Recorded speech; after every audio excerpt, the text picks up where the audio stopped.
kusakana kwatiri kuita zvekare pano paHadzirare 263. Kana uchiri munyowani pathis YouTube channel, kusubscribe mahara wotena on the notification bell, uyezve malikes enyu akatikoshera zvikuru.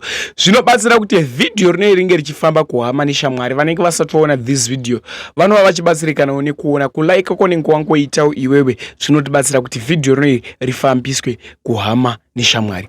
Sekuziva kwamunozviita ndinonoke kuzivisai manews updates ezvinhu zviri kuitika munyika yedu yeZimbabwe.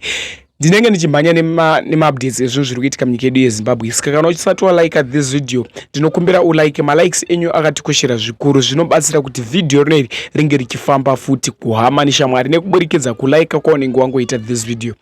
Zvinotibatsira zvikuru. Ndinotenda nesupport yamuri kupa pano pathis YouTube channel. Ende macomments enyu akandikoshera futi zvikuru. Andinonoke kumhanya nema-updates ezvinhu zviri kuitika munyika yedu yeZimbabwe. Macases atiri kureceiva muno munyika yedu yeZimbabwe macases ema-sad news, ema-accident ndo macases awanda muno munyika yedu yeZimbabwe. Nezuro ndakatoposta futi update yekombi yakatsva futi ibva mutown murodhi yaSimon Mazorodze, ndo makatsvira kombi iyi. Yaiuya yaenda kuSouth Park, yakabva yatanga kungobvira from Norway. Nhasi tareceiva sad news. Beit Bridge Highway Road ndo maitikira chiitiko ichi chimabhazi aya anga achibva kuSouth Africa.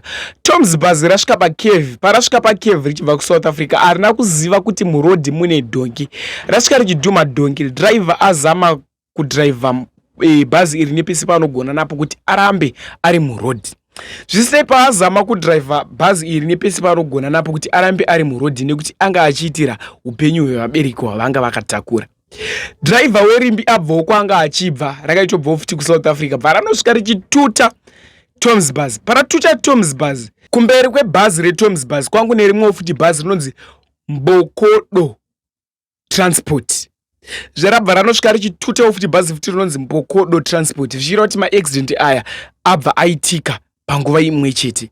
Mabhazi 3 anga ari involved pa-accident 1.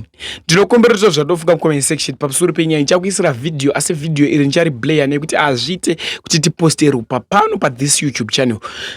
Driver wemubhazi reTom's bus ndiye atanga kufa nekuti paratanga kudhuma dongi atraya kuda kuridzosa murodhi. Patraya kuda kuridzosa murodhi, rimbi rabva ranosvika richituta nepanga pana driver iyeye akafira paspoti. Vanhu vazhinji vari kunzi vafa pachiitiko ichi. Chingoti rest in peace kwavari kune vakuvara getway soon. Ndo macases atiri kunyorisiva muno munyika yedu yeZimbabwe. Mutauro wazviri kuitwa zviri kunzi mabhazi aya anga akatakura mapassengers akapfuurirawo. Ndo mutauro wofuti uri kuitwawo imwe nyaya mbudiro wazviri kuita. Asi vazhinji vafa, vazhinji vakuvara. Chingoti getway soon kune vakuvara, chingoti rest in peace kune vafa. Takupinda 2025, mhepo dziri kusimuka ende dziri kunyanya kutosimuka vedu we. Tatina matini pasi patinogona napo kuti tinzvengeswe naMwari.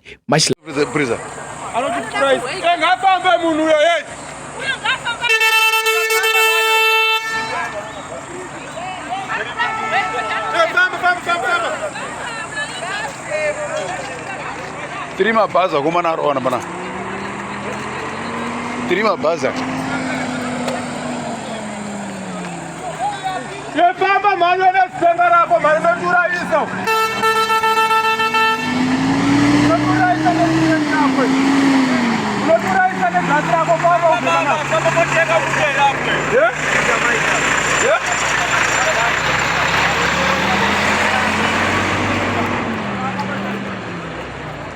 Three mabhazi akomana bana. 3 mabhazi bana soon after Buba. 3 buses.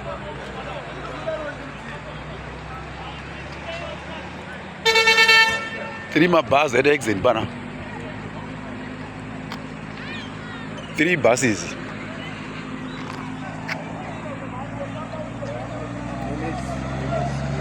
Ye Tom's iri kokweyo.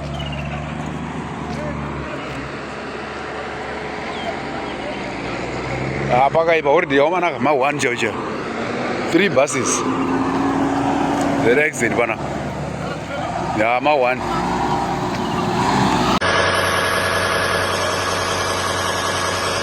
Katika pano Beit Bridge Road Nisoled. Rimbi basi raro mabhazi mairi kubva kuna wata kore road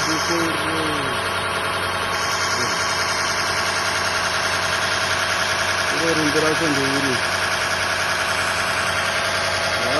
dzina injini varowa iri unoputikirwa.